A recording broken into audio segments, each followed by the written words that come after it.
Welcome to rise and shine. इस lecture में हम डिटर्मिनेंट्स ऑफ डिमांड डिस्कस करेंगे। राइट ये थियरी ऑफ डिमांड का पार्ट 2 है। राइट दो तरह की डिमांड होती हैं, इंडिविजुअल डिमांड और मार्केट डिमांड।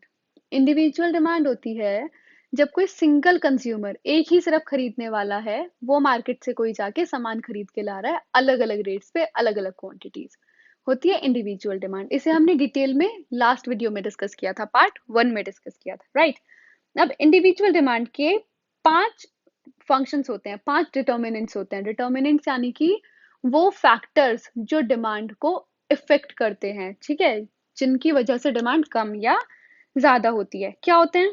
वो होते हैं ओन प्राइस ऑफ कमोडिटी, यानी कि जो आप सामान खरीदने जा रहे हैं उसका जो रेट है, जिस प्राइस पे वो अवेलेबल है। दूसरा, प्राइस ऑफ रिलेटेड गुड, ठीक है, रिलेटेड गुड यानी कि उससे मिलते जुलते जो सामान है उनका प्राइस। तीसरा, इनकम, वाई किस चीज के लिए स्टैंड करता है? इनकम के लिए, ठीक है। फोर्थ क्या है? T, taste and preference. Last क्या है? E, expectation. इसे याद करने के लिए मैं आपको एक बहुत अच्छी सी ट्रिक बताऊंगी। आप इस वीडियो को एंड तक देखना और आपको एक बहुत अच्छी ट्रिक मिलेगी, जिसके बाद आप ये पूरे फंक्शंस कभी नहीं भूलेंगे, आपकी टिप्स पे रहेंगे। राइट अगर आपके एग्जाम में क्वेश्चन आएगा तो आप इस तरह से इसको डायग्रामेटिकली रिप्रेजेंट कर सकते हैं, आपको बहुत अच्छे मार्क्स स्कोर करने में हेल्प करेगा। ठीक है, आपकी प्रेजेंटेशन ही होती है जिसकी वजह से आपको एग्जाम में एडिशनल मार्क्स मिलते हैं। ठीक है, चलो तो अब देखते हैं कि इसकी एक्सप्लेनेशन क्या है। सबसे पहला क्या आया? Own price of commodity. Other things being equal, with a rise in own price of commodity, its demand contracts, and with a fall in price, its demand extends। ये क्या कह रहा है कि बाकी सारी चीजें तो कांस्टेंट रहेंगी, किसी भी चीज में कोई भी चेंज नहीं आएगा। राइट लेकिन क्या हो रहा है? मान लीजिए कि आप मार्केट से चॉकलेट लेने गए हैं, ठीक है। अगर चॉकलेट के रेट बढ़ जाएंगे उस चॉकलेट के, तो आप उस चॉकलेट की कंजम्पशन कम कर देंगे, और अगर उस चॉकलेट के रेट कम हो जाएंगे तो आप उसकी डिमांड बढ़ा देंगे। सिंपल। क्या है ये? इनवर्स रिलेशनशिप, जिसके बारे में हमने फर्स्ट पार्ट में भी डिस्कस किया था, यानी कि नेगेटिव रिलेशनशिप, कि अगर प्राइस बढ़ा तो डिमांड कम हो गई और प्राइस कम हुआ तो डिमांड बढ़ गई। ठीक है, अब दूसरा फैक्टर क्या है? Price of related good. ये दो तरह के गुड्स पे डिपेंड करता है, पहला सब्सटीट्यूट और दूसरा कॉम्प्लीमेंट्री। पहले यही देखिए कि सब्सटीट्यूट गुड्स क्या होते हैं और कॉम्प्लीमेंट्री गुड्स क्या होते हैं। सब्सटीट्यूट गुड्स वो गुड्स होते हैं जो किसी गुड की, मान लीजिए कि टी और कॉफी एक दूसरे की जगह पे यूज कर लिए जाते हैं। ठीक है, अगर कोई चीज नहीं है तो आप उसकी, चाय नहीं है तो आप उसकी जगह कॉफी पी लेंगे, कॉफी नहीं है तो आप उसकी जगह चाय पी लेंगे। ठीक है, ये होते हैं सब्सटीट्यूट गुड्स। दूसरे होते हैं कॉम्प्लीमेंट्री गुड्स, जो एक दूसरे की डिमांड को फुलफिल करते हैं। जैसे पेन एंड इंक, बिना इंक के तो पेन चल ही नहीं सकता ना। कार एंड डीजल या फिर कार एंड पेट्रोल, बिना डीजल या पेट्रोल के तो गाड़ी चल ही नहीं सकती। ब्रेड एंड बटर, बटर के साथ ही खाया जाता है ब्रेड, है ना। तो ये सारे ये होते हैं कॉम्प्लीमेंट्री गुड्स। अब देखिए, अगर सब्स्टिट्यूट गुड के प्राइस में इंक्रीज आता है तो जो दूसरा गुड है उसकी डिमांड भी इंक्रीज हो जाएगी। कैसे? मान लीजिए चाय मिलती है 5 रुपए की, कॉफी मिलती है 10 रुपए की।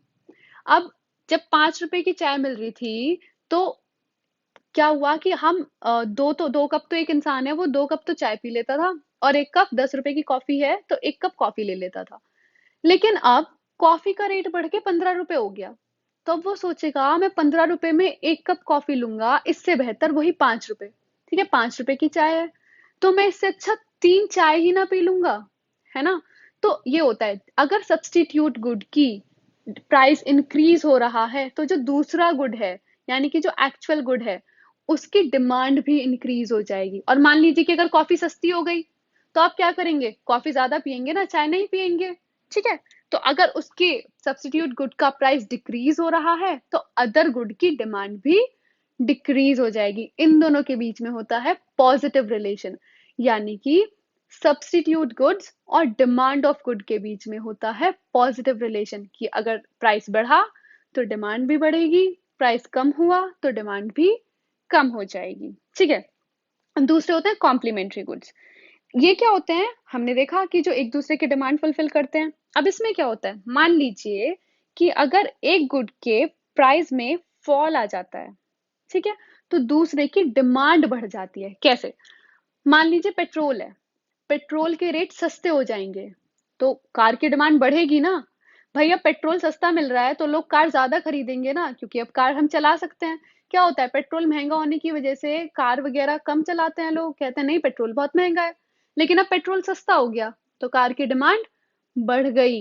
लेकिन अगर पेट्रोल महंगा हो जाएगा तो क्या होगा, अब पेट्रोल बहुत महंगा है तो लोग कार की डिमांड कम कर देंगे। ठीक है, तो कॉम्प्लीमेंट्री गुड्स और डिमांड ऑफ गुड के बीच में क्या होता है, नेगेटिव रिलेशन। कैसे, कि अगर प्राइस बढ़ा तो डिमांड कम हुई, प्राइस कम हुआ तो डिमांड बढ़ी। ये देखा हमने, रिलेटेड गुड्स में दो तरह के गुड्स आते हैं, सब्स्टिट्यूट और कॉम्प्लीमेंट्री। सब्स्टिट्यूट गुड्स में प्राइस और डिमांड के बीच में क्या होता है, क्या होता है, पॉजिटिव रिलेशन। और कॉम्प्लीमेंट्री गुड्स में क्या होता है, नेगेटिव रिलेशन। ठीक है, चलो अब आती है इनकम ऑफ कंज्यूमर, यानी कि एक कंज्यूमर के पास पैसे कितने हैं, इसकी इनकम कितनी है, ठीक है, तनख्वाह कितनी मिलती है उसे।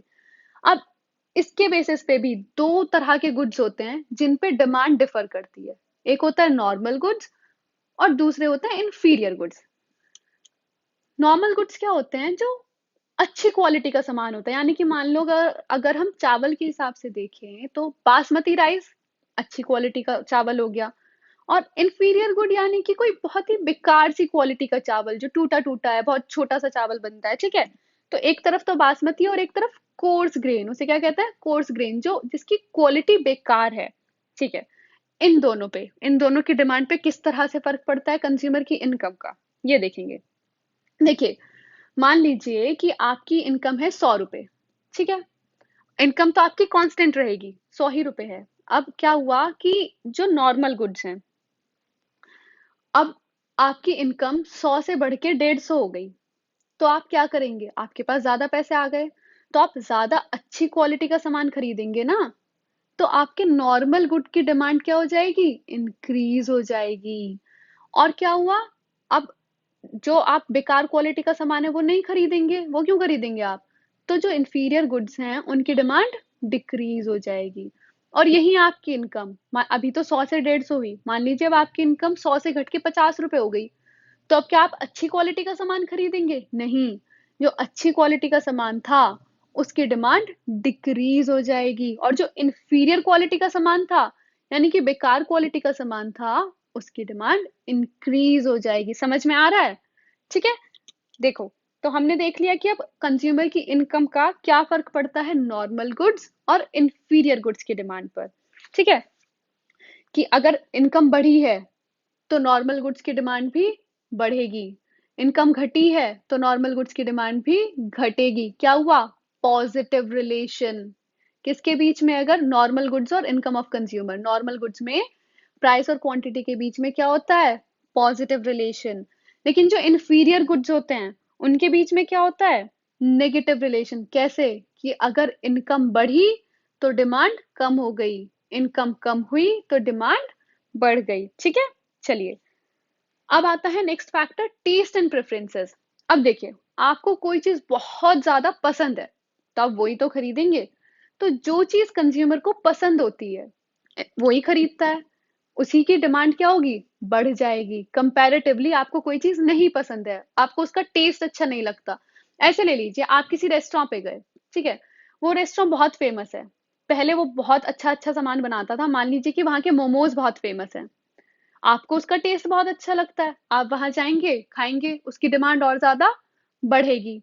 लेकिन ओवर द टाइम अब आपको उसके मोमोज ना इतने अच्छे नहीं लगते, आप कहते हो कि नहीं अब इसके मोमोज में वो पहले जैसा टेस्ट नहीं है, तो क्या हो जाएगी, उसकी डिमांड कम हो जाएगी। ठीक है, तो ये क्या होता है कि अगर टेस्ट एंड प्रेफरेंस है तो डिमांड बढ़ेगी, टेस्ट एंड प्रेफरेंस नहीं है तो डिमांड कम हो जाएगी। क्या है, पॉजिटिव रिलेशन, कि एक चीज में इंक्रीज है तो दूसरी चीज में भी इंक्रीज है, अगर एक चीज में डिक्रीज है तो दूसरी चीज में भी डिक्रीज है।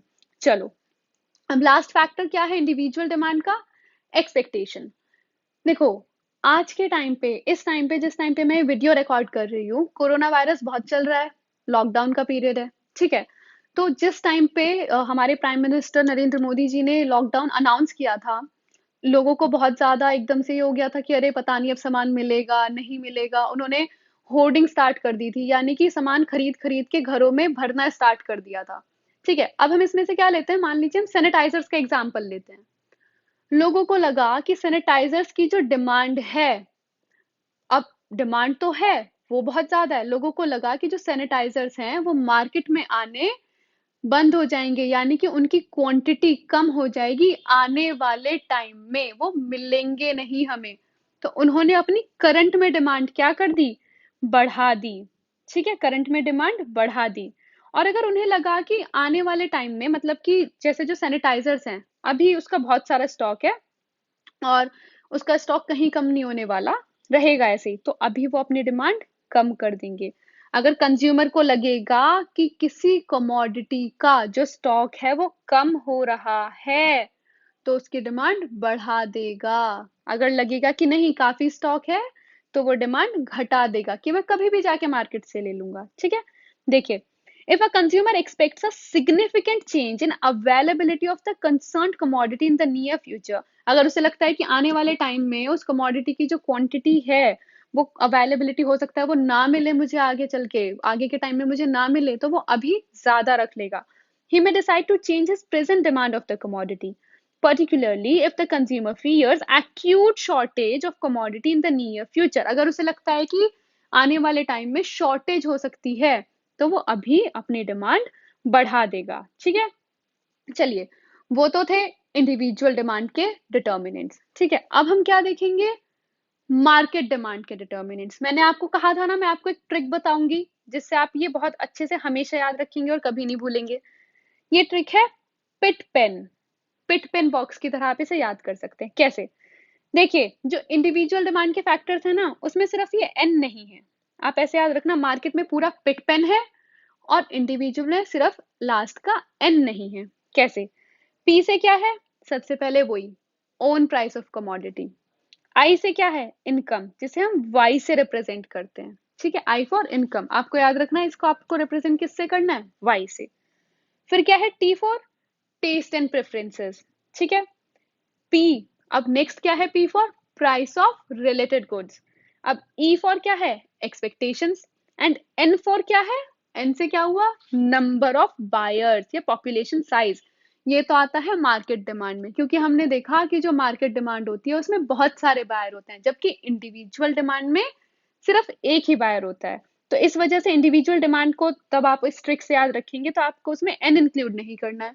और मार्केट डिमांड की ट्रिक क्या है, पिट पेन बॉक्स। ठीक है, आप इसे याद रखेंगे। अब अच्छा, ये जो आई है ना, ये दो टर्म्स के लिए स्टैंड करता है, एक तो इनकम, ठीक है, और दूसरा डिस्ट्रीब्यूशन ऑफ इनकम। आप इसे याद रखना, आई से दो टर्म्स हैं, पहला इनकम और दूसरा डिस्ट्रीब्यूशन ऑफ इनकम। अब इन सबको हम डिटेल में देखते हैं। देखिए, मैंने आपको ऑन प्राइस ऑफ कमोडिटी का क्या फर्क होता है डिमांड पे बता दिया है।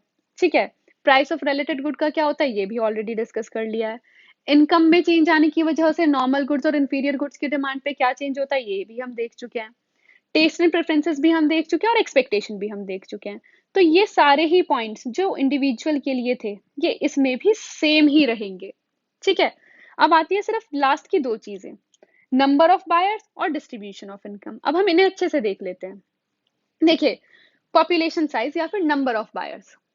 मान लीजिए कि कार्स ले लीजिए आप, कि पहले हमारी पॉपुलेशन, मान लीजिए कि पहले एक सोसाइटी में सिर्फ 10,000 लोग रहते थे।